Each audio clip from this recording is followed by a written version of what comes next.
At this point, you gotta give a standing ovation to what the Warriors are and have been doing. The Golden State Warriors are on an absolute roll. This team has now won 12 of their last 13 games since Jimmy Butler joined this team. And they're currently on a 5-game winning streak. Gone are the days when every single game went down to the absolute wire. Gone are the days when the Warriors couldn't string together 3 straight wins for more than 2 months at a time. Gone are the days when Steph Curry is just being completely and utterly passive in a lot of games. Gone are the days where the Warriors are playing tiny lineups, 4-guard lineups, nonsensical lineups with guys that shouldn't be at the 4 all day and night. And gone are the days when a majority of the focus of my videos were about Steve Kerr and the mistakes that he was making. Hello my dear friends, welcome back to the channel. If you haven't already, be sure to subscribe, hit the notification bell, and hit that like button so that this video gets out to all the Warriors fans out there. So let's get straight to it. With Pots missing once again, Steve Kerr elected to go to a bigger lineup, started Quinton Post once again, and I would just say that it was a mixed bag of good and bad. By the way guys, I don't know if you can tell, but I am extremely tired right now. So I'm going to try to get through this video as quickly as I can because I spent the entire day working on a film breakdown of Guy Santos from that Pistons game. I wanted to post it earlier today, but by the time I was done with it, it was like past 9 p.m. and the game starts at 10 p.m. And I got hit with a copyright on the first upload, so I had to redo it, and at that point it just wasn't worth posting today anymore. So expect to see that detailed film breakdown tomorrow evening, probably around 9 p.m. or so I will post. Speaking of Post, let's get back to talking about Post in this game. He was just a mixed bag of good and bad, and not a whole lot of in-betweens. Pretty much Post was either hitting his 3-point shots or just missing everything else. And Post was either blocking everything or getting scored on left and right. Yeah, it looked very rocky at various times, particularly in that third quarter when the Warriors starting lineup just completely lost it. The Blazers had all the momentum. They actually scored 43 points in that third quarter, an utter failure of a quarter for the Warriors after getting out to a 19-point lead in the first half. Yeah, I continue to think that Quinton Post is a really good option for the Warriors off their bench, but him starting is just... it's a mixed bag of good and bad, and that is not something you want out of an elite team. And I know a lot of people like Quinton Post, and I like Quinton Post as well. He's a very unique player, a very unique talent, and I think he can be a serious asset for this team, but off the bench, not in the starting lineup. He's not ready for it. He's a very weak finisher inside the paint, and he's very slow, and over time, the other team starts to gain a lot of momentum and confidence when they see him on the floor for long stretches in the starting lineup. Don't get me wrong, I was really happy to see him get those 4 blocks, and it was really refreshing to see him get some of those blocks, because it shows us that he has the capacity to be a shot blocker in this league.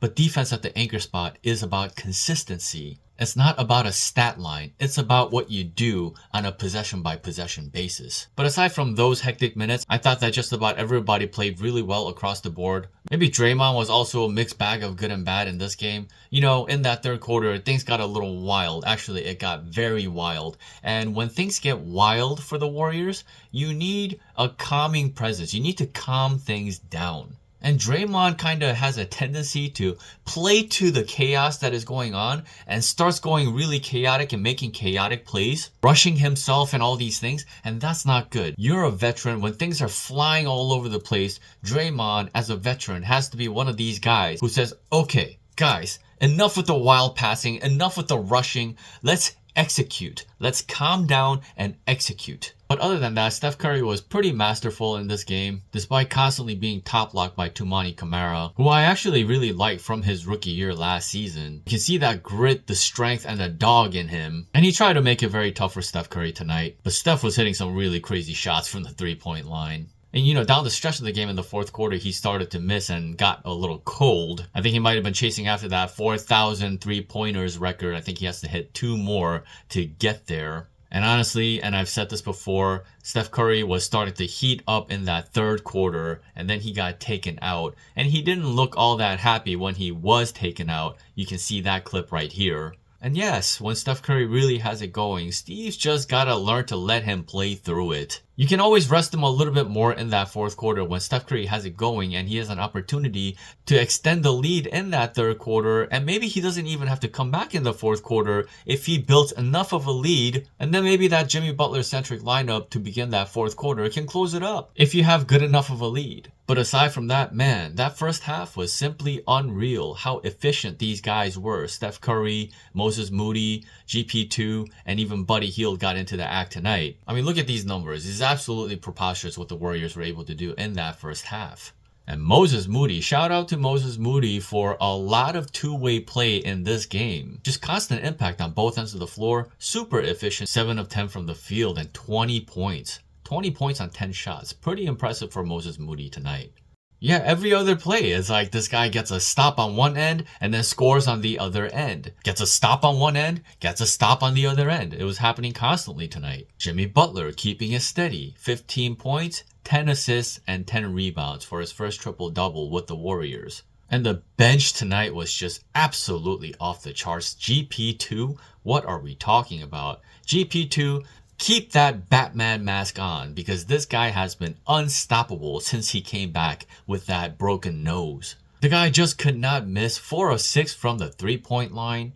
At some point, he was perfect from the three-point line. He shot 11 of 16 from the field, 26 points, a career high. And there was one particular play where he tried to finish a play in the air over Donovan Clingan, a very large human being. So GP2 goes up to the rim and kind of grazes the rim with the ball, comes back down with the ball, and then off of 1 foot throws up a layup with Clingan still there. And everybody was just losing their minds. There was another sick play where Draymond threw an alley-oop in transition and GP2, bam! Man, he got his teammates and the crowd going. And man, I am so proud of GP2, honestly. GP2, I had never lost faith in this guy. I always knew that this guy is a championship caliber player. He is a 16-game player, and the Warriors absolutely need him, especially for his POA ability come playoffs. You need those guys. And his execution next to Steph Curry is next to none. And you know, a lot of the times that he struggled over the last couple of years has had a lot to do with the fact that he was playing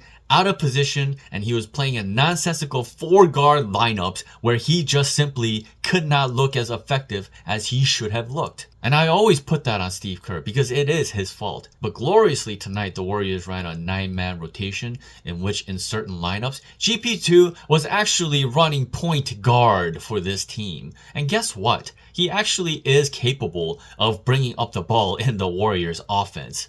And when you put him at the point guard position, suddenly he looks like a power forward, finishes like a power forward, and it's like he has a superpower when he's allowed to play a smaller position like a point guard or a shooting guard. And he can go up to small forward, but ideally, he's really good at that shooting guard spot. See, it's good to have a positional advantage where GP2 is playing a small guard spot and then plays like a big guy. That is an advantage. But when you put 6'2" GP2 at the power forward spot and then he does power forward like stuff here and there, well then suddenly the things that he's doing are, well, normal for a power forward. You see how you take his powers away by overextending his abilities and doing nonsensical things like putting him at power forward, putting him in these 4-guard lineups, and making him look like a worse version of himself than he actually is. I love seeing GP2 back in the smaller positions. He looked absolutely incredible tonight. He has been off the charts from an offensive standpoint, from a finishing standpoint. And Buddy Hield, like I always say, is like playing Russian roulette. Sometimes you're going to hit, sometimes you're going to miss. And tonight was an absolute hit. Tonight was like a jackpot. This guy had 20 points on 7 of 10 shooting, 6 of 9 from the 3-point line, and he has 7 assists. Just filled up the stat sheet, and he and GP2 together were absolutely dynamite. I love that GP2 and Buddy Hield were at the 1 and the 2, whereas usually they end up being the 2 and the 3, and they're just simply not as strong. Loon had a pretty decent game, good for him, and Guy Santos was his usual self, although the refs were really picking on him in this one. And man, don't even get me started on Mitchell Irvin. Mitchell Irvin is just the absolute worst. Him and that Gucci Mane guy, James Williams is his name. Whenever James Williams or Mitchell Irvin is reffing a Warriors game, something screwy happens without fail. But the Warriors were just so good at home tonight. The Blazers were a problem. Denny Avdia went absolutely crazy in this one. Anthony Simons played really well. This dude Klingon is a literal giant, and this team's going to be a problem for years to come in the future. And they really have been rolling, so I was not taking this game or this team lightly at all. And they did end up scoring 120 points. It's just that the Warriors ended up scoring 130. Certainly, this is not the way that I would prefer the Warriors win games. But like I said, since the trade, they are 12-1, so it's hard to really complain about too much. And man, if it wasn't for James Williams in that Mavs game, the Warriors would actually be 13-0 since they acquired Jimmy Butler. In my mind, they really haven't lost a game. Some things of note, Steph Curry was taking a look at his thumb again at some point in this game. I wonder if that has something to do with him getting cold down the stretch of the fourth quarter. But man, he's been tweaking his ankle here and there. It seems like he's not fully over that sprain on his thumb, which is insane given how long ago that actually happened. And the good news is that the Warriors actually get 2 days off. They play their next game on Thursday. So Curry will get some much needed rest. Pods obviously has been out. He'll get some more rest. We'll see what happens with Kuminga. That actually is a bit of a conundrum at this point because the Warriors are 12-1 with what they've been doing. So when Kuminga comes back, and they are going to try to bring him along slowly, but at the same time, they're still going to have to give him minutes, which means some guys are going to have to lose their minutes. And it's like, okay, well, typically he tends to take minutes away from Moses Moody. He tends to take minutes away from a guy like Guy Santos, and maybe possibly even some from Butler and Draymond as well. And well, when a team is streaking like this without you, are you or should you be privileged to anything? He'll probably take some GP2 minutes as well. I mean, this guy's gonna eat up everybody's minutes in some way. And you pray that the guy plays well when he does come back. But he's missed over 2 months of action here. He's missed 31 games with that ankle sprain. I don't know, it's a very tricky situation. You know, this quite reminds me of last season as well. In the final 11 games or so when he missed time, the Warriors went 9-2 with him missing a chunk of those games. And in those games, Moses Moody was once again more involved and had more opportunities, which tells you that whenever Kuminga is in the equation, it's Moses Moody who gets screwed over the most. Oh, and another interesting stat. The Warriors are 16-1 when Moses Moody is in the starting lineup. I'm sorry to the Kuminga fans out there, but I just can't help but question his fit with this team at this point. So I'm just praying that he comes back and Jimmy Butler is able to unlock his abilities on the floor. And those abilities help the Warriors go over the top. Can that happen? Well, that's really up to Kuminga. Will he do all those fundamental things? Hustle, grit, intangibles, rebound, POA, whatever he's got to do to help the team win, the same way a guy like Guy Santos does. It's not about getting your 20 points per game with this team. It's about how you can fit in to what they're already doing and add on to what they're doing and become an utter asset for this team. If you're going to take away the effective minutes of so many players that have been playing so amazingly to help the Warriors go on this crazy run that they've been on. So I hope for the best when he does return. Another minor note, Steve Kerr was watching the G League game the other day, got a good look at Trayce Jackson-Davis, Pat Spencer, and Braxton Key. And he seems to really like Braxton Key.